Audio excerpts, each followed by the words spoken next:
Hello everyone, my name is Lowko and welcome back to a professional match of StarCraft 2. Today it's time for a Terran versus Protoss where we find ourselves on the map Golden Wall. Spawning here in the bottom left hand corner, playing with the red Terran pieces from France, we're looking inside of the main base of Clem. Now, I know what some of you are thinking. I casted a game on Golden Wall yesterday as well, where I also featured Clem, who then also spawned in the bottom left-hand corner. I usually try and put a little bit of like time in between those matches and the same maps and all that. But I mean, to be fair, I want to cast the best games of StarCraft 2, right? And Clem, he's been playing some amazing games recently. His opponent this time around, it's not going to be Raynor. Spawning here in the bottom right-hand corner, playing with the blue Protoss probes. From Germany, we have none other than ShoWTimE. Alrighty, so Germany versus France. Name a more classic... no, wait. No. Hold up. It was a football reference. Yeah, it was definitely a football reference. It's gonna be a Terran versus Protoss, so bit of a different matchup, of course, than the Terran versus Zerg. In this particular matchup, we usually see the players expanding at quite a similar pace. Generally speaking, right, in the Terran versus Zerg matchup, like we saw yesterday, when Clem went up against Raynor, usually the Zerg is quite quickly outpacing the Terran player. They're always trying to stay a base or two ahead of the Terran. But in this particular matchup, I mean, I guess Protoss expands just a little bit quicker. It seems to be a little bit more balanced in that regard. Both players perfectly capable of making very, very strong armies. For the Terran player, most of the time, it's going to be based around the Marine Marauder Medivac, right? We see that pretty much every single time. And, well, we do see Liberators and Ghosts and all those coming into the mix as well. Marine Marauder Medivac, mine really is the bread and butter. For Protoss, there's a little bit more variety. Oh, my God, I like this. He's actually going to go for a bunker right here to complete this little wall off here for ShoWTimE. He's such a gentleman, being so nice right here to this Protoss player, right? Making sure that he doesn't need to make all the structures himself. So generous. For the Protoss player, you have a little bit more variety. Generally speaking, it's either Archon Immortal Zealot, Storm. Ooh, okay. There's a little bit of a mess there. Archon Immortal Zealot, Storm is very, very common. But these days, we also see quite a bit of Stalker Colossus once again. And usually with Stalker Colossus, it also transitions into a couple of Disruptors. Now, I haven't seen any like extreme late game unit compositions in Terran versus Protoss recently. He actually could have killed the SCV instead of the main base, but he wanted to make sure that this Reaper does not get in. But we'll see. Maybe this is a bit of a longer game of Terran versus Protoss. Maybe in this particular game, we're going to be seeing some excellent late game as well. Alrighty, so it will be the Twilight Council right now from Mr. ShoWTimE here. I actually thought that the SCV spotted this, but it's just barely out of range. Clem does roughly know where that structure is going to be located. He really would like to know where those... yeah, that tech route of the Protoss player is gonna go from here on out. It's very nice to know because that way you can prepare a little bit easier. But at this point, he's gonna be caught completely without any knowledge. It is gonna be that Blink Stalker opener. So the Blink Stalkers, of course, very, very, very potent. They're great at playing very defensively, so you can cut down a lot of that Terran harassment in the early game. You can prevent it from dealing any damage to your mineral lines. For example, Widowmine drops or Liberators or anything along those lines, you can get rid of them using those Stalkers efficiently. Obviously, though, besides just being able to defend against pretty much everything really nicely, you can also be aggressive when you play that Blink Stalker opener, and that's one of the reasons why Protoss players have become huge fans. Now, already, would you look at that? ShoWTimE looking to take that third base right around the 4-minute mark. This is one of the things that Clem would love to know. He's trying to roam the map right now with one of those Hellions, but because he doesn't really know exactly what he's going up against, right? I mean, this could be a Stargate opener for all he knows. He's going to have to play at least a little bit more cautiously, leaving at least a few of those units at home. So he's got a couple of Marines instead of a bunker. The Hellion, though, it is going to roam around. It should maybe catch the third base here. That would be very nice to know, but all things considered, this is a very macro-focused opener. So there we go. Clem is going to be able to get the scout right here over at the third Nexus. Now, that's nice as well. He pulled back right away. So at this point, ShoWTimE does not know that Clem knows that there's a third base. Which is not a huge deal, but obviously if you can, you know, limit your opponent's information, that's always at your benefit. Alright, Hallucinated Phoenix flying across the map. This is gonna confirm roughly what the Terran player is going for. And surprise, surprise, it's gonna be Marine Marauder Medevac, right? So this is obviously, like I said, the go-to unit composition in pretty much all the Terran matchups. He's gonna be able to start up his Marauder production right now as well. But ShoWTimE can at the very least figure out at this point what it is that his opponent decided to go for, because it's been kind of quiet out of the camp of the Terran player, right? So Clem opening up very, very defensively. He's got the Raven up in the air. That's gonna give him not only the potential to deal with his opponent's aggression, but also to detect any, you know, cheekiness from the opponent. We don't see a lot of very quick Dark Templar openers in Terran versus Protoss, but yeah, it's nice to have, right? You can always get rid of your opponent's observers and whatnot as well. It's just nice to be able to have that early game detection. And obviously, actually, Ravens, I mean, they're not really often used anymore for harassment, but they can still be very helpful as well in that regard. I guess they're just a little bit too expensive to throw away. Because keeping it alive, I mean, you can, for example, disable your opponent's units as well as this game progresses. Say a Colossus starts walking the battlefield, disabling it with the interference matrix is very helpful. But apparently, Clem, he is feeling brave enough right now. He knows that it's not going to be any dank Templar. He's just simply going to move across the map at this point and see if maybe he can get a couple of those worker kills. Relatively passive game though, right? I mean, we've had 6 minutes go by so far. Both players are just simply, I guess, respecting each other enough to not really take any, like, unnecessary risks. It's also the fact, I guess, that, you know, this is Clem versus ShoWTimE. ShoWTimE very well known for being extremely good when it comes to defending. So, yeah, he generally speaking, he doesn't take any damage. I mean, in German, his nickname is Die Mauer. I actually love that pylon positioning over there. I don't know if that was intentional, but it blocked the auto turret from going up. But his nickname in German is Die Mauer, which means the wall. And, I mean, he's from Berlin, if I'm not mistaken. It's a little bit of a nasty joke as well, but, yeah. It is a good way to describe his playstyle, though. The guy is ridiculously good at just simply playing that hyper-defensive style. Now, no shield batteries anywhere, as far as I can tell. Apparently, ShoWTimE is going to be defending this, feeling comfortable right now with his force fields, and then also just simply the micro on these units that he's got. He's got both Blink and then also, of course, Charge. And so far, yep, showing us exactly why he's known as the Wall. Defends that with really, or without any real problems. He's going to be able to blink forward, maybe try and chase down that Raven. Not quite gonna happen though. In the meantime, third command center is gonna finish up here on this side of the Terran player. It's established over at the third base.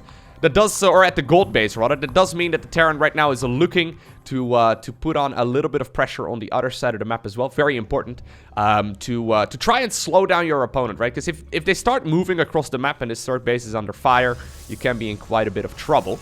So he needs to be active right now. He needs to be in the face of the Protoss player, because if the Protoss player moves out, he may end up losing this position right here on the map. All right.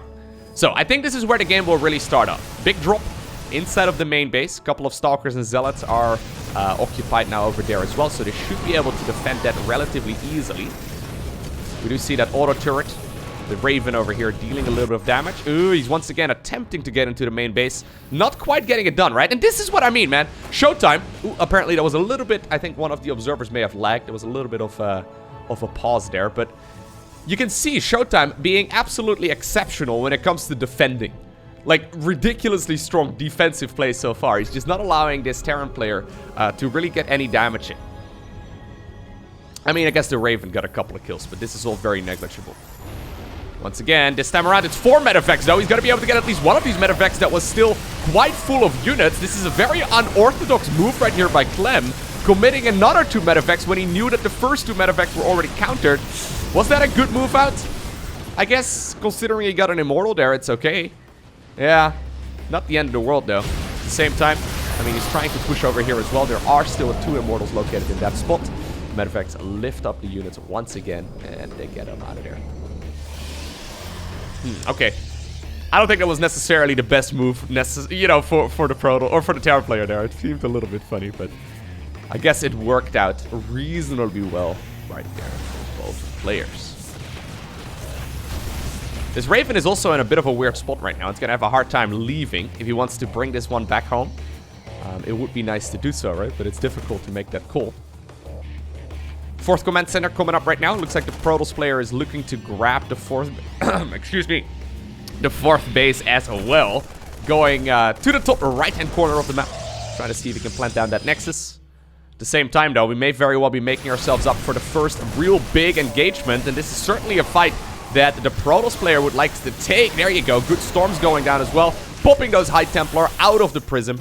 And, well, he's going to be able to deflect that Terran army quite easily. Right now, he manages to get a ton of those worker kills as well. The gold base is forced to be evacuated, and Clem all of a sudden takes a huge amount of damage. Still though, ooh, he's going to be so careful. That medivac is so low. Get it? Oh. At the same time, there's a small army over at the 4th base. I guess the 3rd base as well of the Protoss player. Is there still storm available? One good storm here can change the tide of battle very quickly. There are some ghosts as well ready with the EMPs. Did he get the council there on the 4th? I think he may have gotten the council on the 4th base while that was all going on.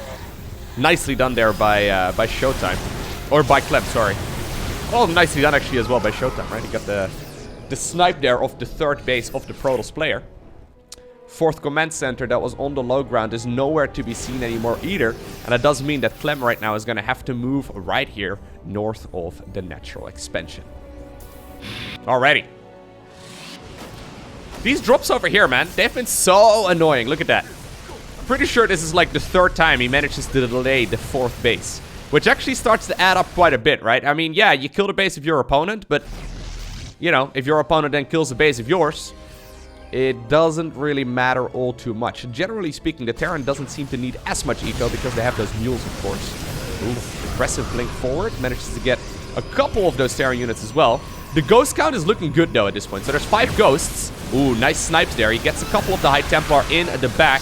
That does mean that there's not going to be that much splash damage here available for ShoWTimE, who's right now trying to take the gold base instead after the top or right-hand corner is denied multiple times. Also a small dropper right over here, trying to see once again if he can potentially pull this Protoss player apart. So far, ShoWTimE is not capable of getting up a 4th base. And that's going to start hurting him quite a bit. I mean, the main base is going to run dangerously low. You can see he's already oversaturating that mineral line. Natural is already running a little bit lower here as well. And Terran, I mean, since they've been on the aggressive for most of this game, they right now have a newly acquired base that is still fresh on minerals. So despite the fact that ShoWTimE got a lot of worker kills earlier, and actually, I didn't quite realize that, but Clem has been getting quite a few probe kills there as well. Probably mostly with that one Raven of his. He's just been killing a couple of workers here and there. Despite the fact that ShoWTimE seemed to push his opponent back earlier, I don't think he is actually necessarily in a game-winning position right now. Now, this is once again a really, really nice move out. ShoWTimE, ooh, takes a big Widow Mine hit right there in the front of that Terran army, or Protoss army. ShoWTimE once again forced to use the recall ability. Does he have enough right now, though, to get rid of this Terran army? At the same time, the Zealots have moved on over to the 3rd base. They're going to be able to get rid of a lot of the SCVs there. High Templar still safely inside of that War Prism. 14 SCVs, 15 SCVs. Actually, this is a lot of damage right now that ShoWTimE is doing. He doesn't necessarily need those Zealots. Obviously, just simply getting rid of some of this army is really nice. High Templar coming from the high ground. Massive storms land on all of those Terran units. And I think that ShoWTimE is now going to be able to push this army back quite comfortably. You probably want to blink. Come on. Oh, he actually has blinked. There you go. Off cooldown right now. But still, I know I've said this like a dozen times right now, the 4th base is still denied. There's no 4th nexus anywhere, and every single time I check back on these mineral patches, there's less of them. Terran, I mean, they don't like losing units. They don't like losing SCVs. 33 of those bad boys have gone down so far, but he does have mules. Double Colossus transition now coming up here for ShoWTimE, so I like that a lot. Ooh, I think that was that prism full of High Templar? No, I don't think it was. Okay. I think it probably was filled up with Zealots there instead. The Widow Mine over there getting a nice snipe. It becomes very important right now for ShoWTimE to hold on to the 4th base. If this gets denied one more time, it's probably gonna be too much. Terran right now, capable of securing the top left-hand corner of the map, and this is going to be a planetary fortress. Now, the Protoss player is getting dangerously close to it, but I think by the time he manages to get a fight in, the planetary will be done. Liberator, though, does get sniped as well, and that means that all of the Terran army right now is moving over to the top left-hand corner. Scan also confirms exactly where that army is located, but look at that. Planetary fortress is done right now. And that's a good timing. Is he going to be able to get the kill on it, though? High Templar, where are they? Oh, they're all the way in the back. Colossus, though, very helpful here as well. Yeah, I think that this is still going to be enough Terran right now to deflect this Protoss force. If the High Templar were a little bit further forward, I would have liked that position quite a bit more. Apparently, ShoWTimE Wants to still potentially see if he can try and get the kill on this base. Such a difficult move to make, though. Once again, Liberator moving across the map. A little bit of counter harassment here as well. And this is nice. This is going to force in a couple of warp-ins at home as well. Oh, High Templar once again gets sniped, man. Clem has been incredibly good with those ghosts recently. Really, really great stuff. Anyways, top right in corner right now is acquired by ShoWTimE. High Templar. Once again in the back. Colossus. Cliff walking back and forth. And there's a prism right now in the top left-hand corner as well. Ooh. Is he going to get the EMP? Or is he going to go for the snipe? Yeah, he does get the EMP right there. Zealots inside of the main base. He can potentially go for a big warp in over here as well. And that's exactly what he does. Putting all of his warp gates there on a cooldown. I mean, this is, yeah, it's just a couple of SCVs mining a little bit over there. Maybe he can get a couple of the reinforcing Terran units as well. Once again, big EMPs do go down, but it looks like the Terran army right now is on the retreat. A lot of splash damage in this Protoss force. Liquid Clem does take a nice supply lead at this point. Purification auras available here as well. The disruptors are going to be added into the mix. More High Templar are now also warped in somewhere on this map. Good storms once again go down, although nice micro there as well by Clem. At this level of play, man, the micro becomes so ridiculously good. Well, this is awkward. One Zealot is just hanging out in the corner of the base. He's like, yeah, I'm totally a Zealot. Don't worry about me, though. I can pretend to be a Marine if you like me to be. Alright. Where are we gonna go from here? If we look right now at the resources lost, you can see that it's, I guess, relatively even. I mean, Terran has lost a little bit more gas. Protoss has lost a little bit more minerals, and a lot of that obviously was in that Zealot warp-in we just now saw in the main base. One big connection can change the tide of battle very, very easily. Okay, Purification Nova once again being utilized. We do see all of that orange paint there on top of all of those Protoss units as well. That's from that Raven from earlier. Really nicely done. Ooh, the High Templar, man. They've been kind of derping a little bit further in the front. Okay, he manages to get a couple of good storms and then morphs them into Archon. Still, this is an awful lot of Marine Marauder Medivac. Disruptor! Ooh, good splits there again as well, man. Okay, well, that one not so great, but I think I think that the Terran player is still going to be capable of, at the very least, pushing back this Protoss force. Nexus on the high ground was spotted already, which I really, really love right there for Clem. Decides to destroy the rocks, though, before, well, potentially marching up towards the high ground. You need that retreat, obviously, that path available to try and get out of there if the disruptors decide to start throwing those balls forward. Once again, good storm right there coming in from the flank.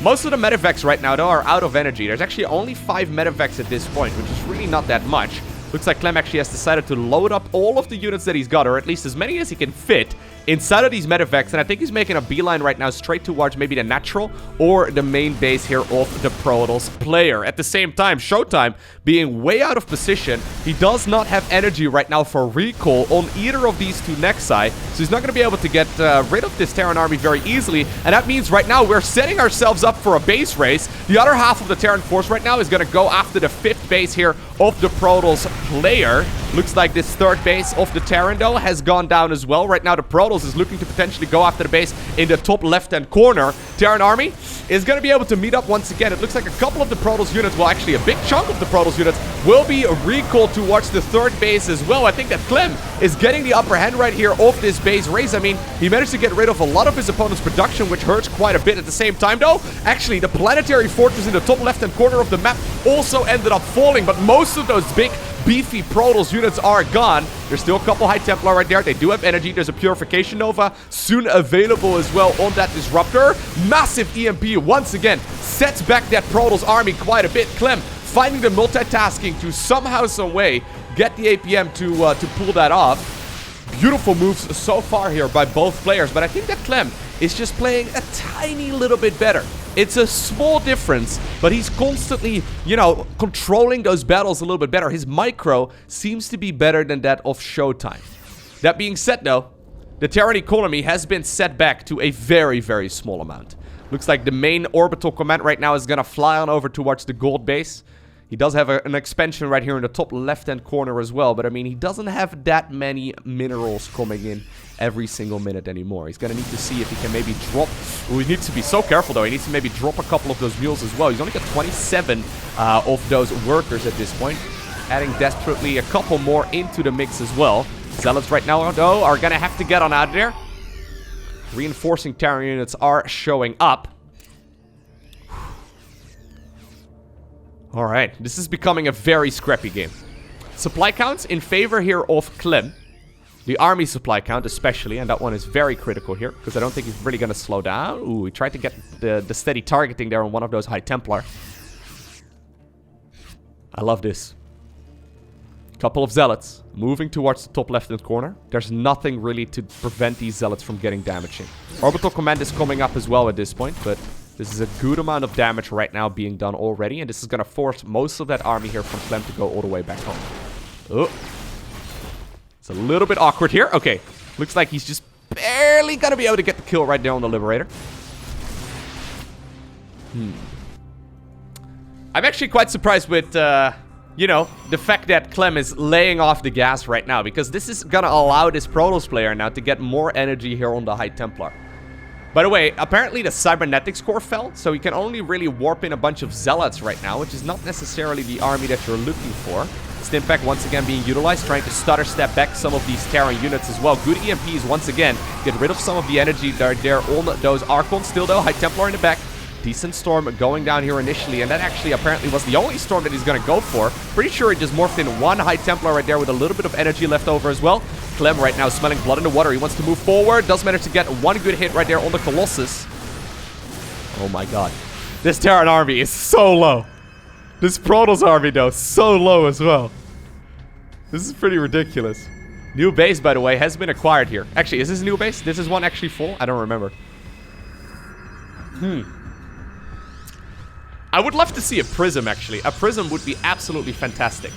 He doesn't have a cybernetic... Yeah, he does have a cybernetics core right now, but he doesn't actually have a robo facility anymore. So he needs to be very, very cautious here. He can't really warp in that much other than High Templar and Zealots. Which, to be fair, I mean, that's a pretty good set of units. That is a, you know, Archon Immortal... Or, sorry, Archon Zealot Storm is not a bad unit composition. Ooh. These individual Widow Mines, man, that are, yeah, just everywhere. Kind of annoying. Big EMP once again does come up. Clem decides to once again engage this. He's trying to get the... Oh my god, he's trying to get the Colossus. He gets it. And with that, apparently ShoWTimE has had enough. It is Clem who obtains the victory. Man, Clem is playing some fantastic StarCraft 2. In case you haven't seen yesterday's video, I'll go ahead and post a link to it in the information box in the top right-hand corner of this one, because he's been doing a fantastic job, just slowly improving over time. I'm excited to see where this man is going to go into the future. Regardless, if you enjoyed watching this video, hit that like button. If you didn't like it, feel free to hit that dislike button. But for now, I want to thank you for watching. Have an amazing day. Don't forget to smile, and I'll see you once again in the next one.